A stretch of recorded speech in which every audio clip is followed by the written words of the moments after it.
E essa semana tivemos um episódio basicamente original de Berserk, com cenas em praticamente todo o episódio que a gente nunca tinha visto, e eu achei muito bom e vim aqui comentar com vocês, então vamos lá. Esse vídeo hoje quase não saiu por um motivo que chora muito, caga mole e tá dando muito trabalho, e se você pensou em neném, você acertou, e eu tô tentando gravar com ela aqui. Não reparem, mas provavelmente vão ter choros e mios porque ela quer bagunçar aqui tudo e não tá dando certo, as outras não suportam ainda. Olá, eu sou a Gabi Xavier e hoje tô aqui pra comentar o episódio 7 da Memorial Edition de Berserk, que, como vocês já sabem, divide os filmes de 2012 e 2013, porém, além de fazer melhorias, também acrescenta ceninhas e coisas extras, e este episódio 7 teve um grande trecho que já tinha sido anunciado como uma inclusão para essa Memorial Edition, mas que me surpreendeu porque foi um longo pedaço. Uma conversa que foi importantíssima antes de um momento crucial que vai terminar no episódio que vem e que vai mudar todo o destino dos personagens dessa história, especialmente do Bando do Falcão. E calma, não dou spoilers aqui pra quem espero que esteja vivenciando Berserk pela primeira vez, que é exatamente o que eu espero que esteja acontecendo com essa nova versão. Pessoa perdida, se você não assistiu nada, sim, você pode voltar pro primeiro episódio, mesmo sem ler mangá, começar dali pra frente, assistir até o final, e depois eu tenho certeza que você vai querer ler o mangá de cabo a rabo, então vai na fé e vem comigo depois pra comentar. Este foi um episódio após a vitória no forte de Doldrey, e claro que o rei de Midland está felicíssimo com o Bando do Falcão, tanto é que, além deles participarem de uma cerimônia dentro do palácio cheio de nobres, cavaleiros, coisa e tal, todos, não só mais o líder deles, também foram elevados ao título de cavaleiros, cavaleiros da Fênix Branca, ou seja, um exército oficial do reino e não apenas um exército de mercenários contratados aqui e ali. Porque eles conseguiram fazer algo que, como mesmo o rei disse nesse episódio, parecia ou diziam ser impossível nos últimos anos. A gente viu na reunião em que ele tentava levar algum dos seus generais para conseguir tentar pegar o forte de novo, e nenhum deles queria se arriscar, perder homens para uma missão que eles achavam ser com certeza impossível. Griffiths e seu grupo foram lá e fizeram o que não parecia ser provável. E aí, durante essa festa, todos eles estão arrumadíssimos, todos eles são cobiçados, as jovens falam, é claro, com o líder do Bando do Falcão, perguntando sobre seus feitos. Ele já é conhecido e acabou de ser elevado a general do seu próprio exército oficial. E também vemos o Guts, gigantesco, musculoso e sem jeito, rodeado de pessoas querendo saber dele, falando, meu Deus, como seus músculos são incríveis. Eu sei que o anime não abordou bem essa parte nessa adaptação, mas é muito curioso de ver como em 3 anos ele realmente mudou.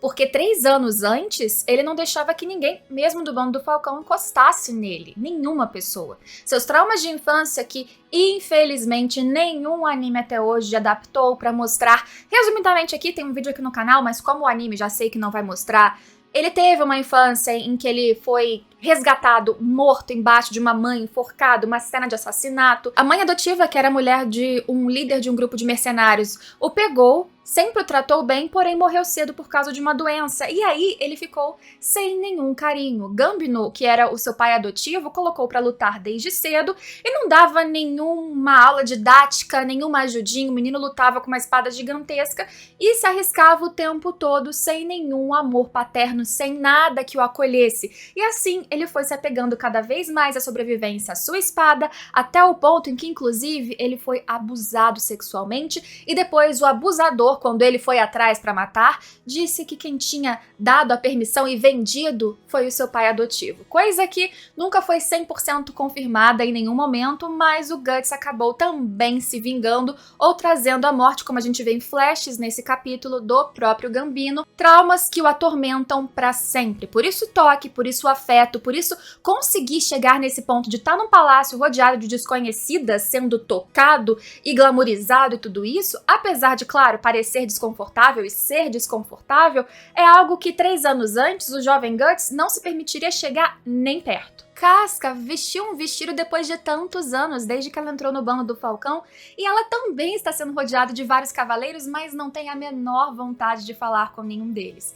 É verdade que os seus olhares ou a sua admiração e devoção, como a gente vê nesse episódio, são ligados muito ao próprio Griffiths, que não dá atenção para ela, porque apesar dela ser muito importante para o seu grupo, para o seu sonho, ele é muito pragmático. E a gente sabe que, como o Guts fala, ele só olha para cima. e para cima do seu sonho, ainda tem um caminho muito importante que envolve outra mulher e não ela. E é fofo como o Guts percebe isso, como a Casca antes pede ajuda do Guts, que coisa improvável antes deles se ajudarem algum tempo atrás na questão do abismo, da caverna e dos 100 homens que o Guts matou. Ela vai pedir ajuda para escapar dos cavaleiros. Eles vão começando a se abrir aos pouquinhos e trocam olhares carinhosos, ou amigáveis pelo menos, e o Guts tira ela para dançar. Quando ela vê que o Griffith está dançando com a princesa, quando ela se sente solitária, ele vê isso e sozinho a puxa. É fofo, é romântico, não nesse ponto ainda, porque nem ele se permite chegar nesse patamar. Ele tá só tentando ajudar, sabendo que no centro de todas as atenções e devoções daquela mulher tem outro. Aliás, esse outro que ele admira pra caramba, tanto é que a gente vê ele olhando com admiração para o Griffith, contraditoriamente ou não, foi a pessoa que o deixou também impulsionado a ir embora, para buscar o seu próprio eu, o seu próprio sonho, as suas próprias ambições. E aí tem 2 comentários extras. Antes da cena, que foi a maior parte do episódio e foi completamente inédita, lindíssima, não parece adicionada no sentido estético, a direção, a música, tudo foi sutil e levou o tempo necessário pra gente entender falas tão importantes para essa história e pro grande gatilho que virá a seguir. Mas eu sempre fico curiosa porque este filme, além dele incluir uns easter eggs ali, que são 2 personagens para um arco mais à frente, que foi adaptado daquela forma em 2016 e 2017, que são a Farnese e o Serpico, eles também colocam a rainha, que nessa adaptação não é citada, não fala, aparece ele até meio que sorrindo do lado do rei durante o anúncio, e a gente sabe, no mangá, fica aí a curiosidade pra vocês, que a rainha detestava também o Griffith desde sempre, ela tinha inclusive uma relação com o Julius depois da morte do Julius. Após essa cerimônia, esse baile, todas essas coisas, tem mais uma tentativa comandada por ela de envenenar o líder do bando do Falcão, ou agora comandante do exército do grupo da Fênix Branca. E no fim, como o Griffith é ligeiro e tá sempre à frente de todos os seus inimigos, é ela que acaba falecendo. No anime, ela não fala, ela não existe, ela não tenta se vingar, ela não morre, simplesmente aparece ali. Fico me perguntando se não era melhor simplesmente terem cortado e ela não aparecer nem sequer do lado do rei nessa cena, por exemplo, do baile. Mas, independente disso, logo em seguida veio a cena no bar, uma cena do mangá que eles trouxeram, com o Judô, melhor personagem do bando do Falcão, tirando o Guts, conversando com o Guts e sabendo já, porque o Judô, como a gente viu, eu falei pra vocês nos outros episódios, mesmo nesse filme ou nesse Memorial Edition, mostra que ele é observador, ele se gaba disso. Ele diz, ele não é o melhor em nada, apesar de ter habilidades muito boas, como manipular facas e ser inteligente, eu diria novamente, muito observador sobre as pessoas ao seu redor. Antes mesmo do Guts falar qualquer coisa, o Judô já sabia que ele ia embora. Já sabia que ele estava disposto e decidido a partir do bando do Falcão. Ele só tentou entender por quê. 3 anos antes, o Guts, que era tão diferente, ele aprendeu sobre companheirismo, ele aprendeu sobre amizade, ele aprendeu a importância dos outros também e não só da sua própria sobrevivência. Só que, não apenas depois de Doldrey, como ele falou pro Judô, mas a partir do momento em que ele ouviu o Griffith falando sobre o que ele achava que era amizade, e como um verdadeiro amigo ou alguém admirável jamais seguiria o sonho de outra pessoa, ele viu e pensou e machucou, e ele se decidiu que não queria mais olhar pra cima e ser olhado de cima pra baixo, nem sequer ou principalmente pelo Griffith. E por que principalmente? Porque era alguém que ele admirava.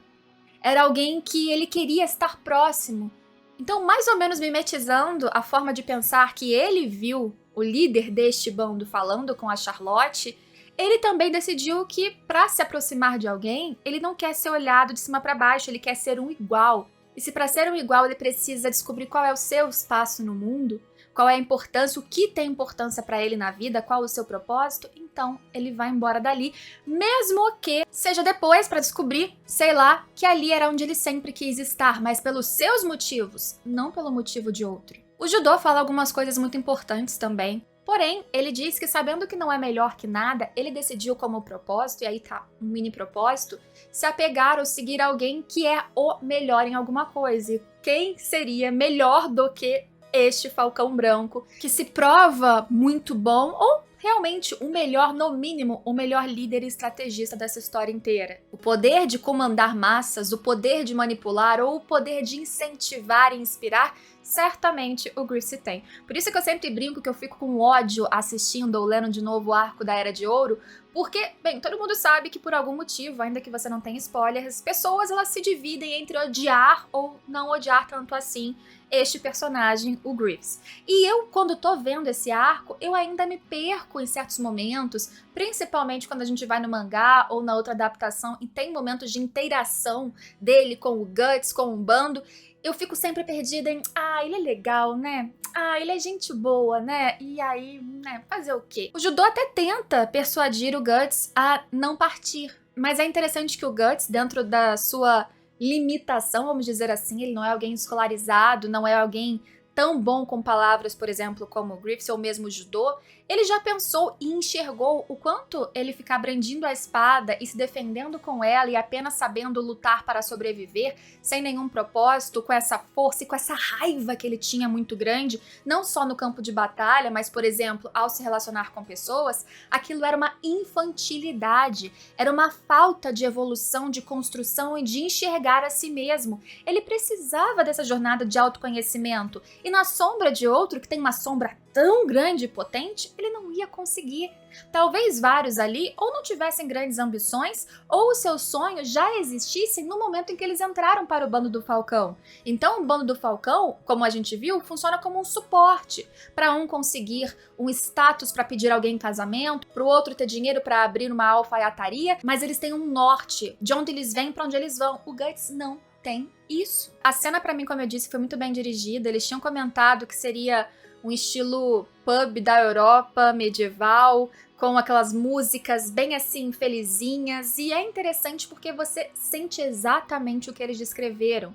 Os dois numa conversa tão intimista, mas num clima que ao mesmo tempo é tão acolhedor ao redor deles, apesar de nas falas, nos olhares, no contexto, a gente saber que existe também uma melancolia.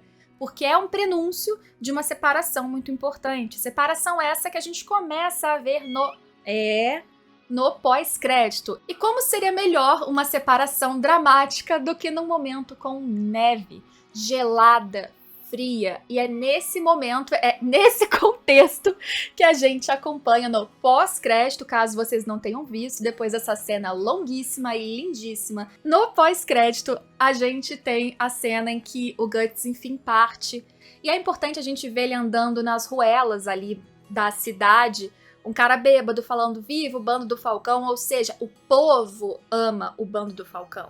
O povo ama o comandante, agora o general deste bando, ou melhor, do exército da Fênix Branca. Ele não tem só status, eles não ganharam só status na corte, nos cavaleiros, nas ladies, no rei, não. Eles ganharam status geral, eles são aclamados. Até este momento, essa é a situação. Um panorama em que o Griffith chegou no topo. É onde ele queria chegar? Não. A gente vê o Judô falando pro Guts que sim, o Griffith naturalmente ele vai querer avançar cada vez mais. O que seria difícil nesse ponto, porque de general pra frente não tem muito mais pra onde ele caminhar sendo alguém que nasceu como um plebeu. E o caminho dele, obviamente, não é junto com a Casca. Por isso que ele também dá um conselho de levar a Casca ou sugerir que a Casca vá com ele, coisa que o Guts não se atreveria a pedir, porque ele sabe, ou pelo menos ele acredita, que o sonho e desejo maior dela é ficar ao lado do Griffith. Como que o Guts vai proporcionar ou pedir que ele vá com ela se nem ele se entende, se nem ele se completa? Ele precisa se entender antes de chamar qualquer um para qual jornada ele decidir seguir. Ele nem sabe o que quer fazer da vida, então não, ele não a chamaria. É tão fofo o Judô percebendo as coisas, sendo sensível, e olha que interessante ele dizer que quando ele não é o melhor, ele procura quem seja o melhor, e como qualquer homem gostaria de estar perto nos braços de quem ama, que é estranho a Casca querer ficar ao lado de quem não a ama. Coisas que a gente vai entendendo melhor mais à frente, mas eu amei demais, muito mais do que eu pensei que gostaria, dessa não só cena, mas nesse trecho inteiro, sequência extra, que tomou a maior parte ou a mais importante parte deste episódio 7. Belíssima surpresa. São poucos os mimos que a gente vai recebendo nessa Memorial Edition, mas quando eles vêm, eles são muito, muito valorosos, na minha opinião.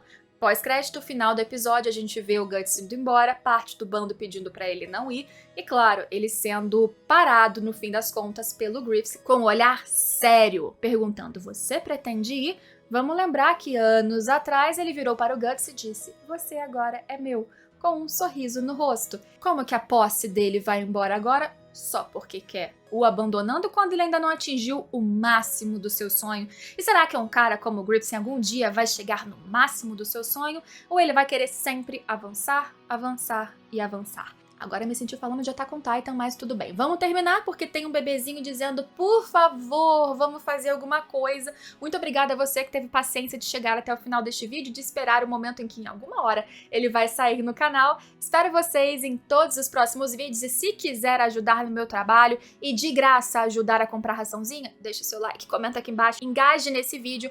O nome deste serzinho aqui, pelo menos por enquanto, é Lulu e não é à toa, na verdade, Lulu é uma personagem, uma maga negra aqui, ó, que protege uma personagem chamada Yuna, que é a nossa outra gata em Final Fantasy X. Referências. Curiosidade pra você que ficou até o final desse vídeo. Espero vocês em todos os próximos vídeos e se quiser ajudar mais ativamente, tem botão de seja membro, tem Catarse aqui embaixo com benefícios e tem lojinha do canal com estampa lindíssima de Berserk. Semana que vem, se tudo der certo, estampa nova maravilhosa que a galera do Catarse vai saber até essa madrugada qual é. Até lá, gente. Tchau, tchau.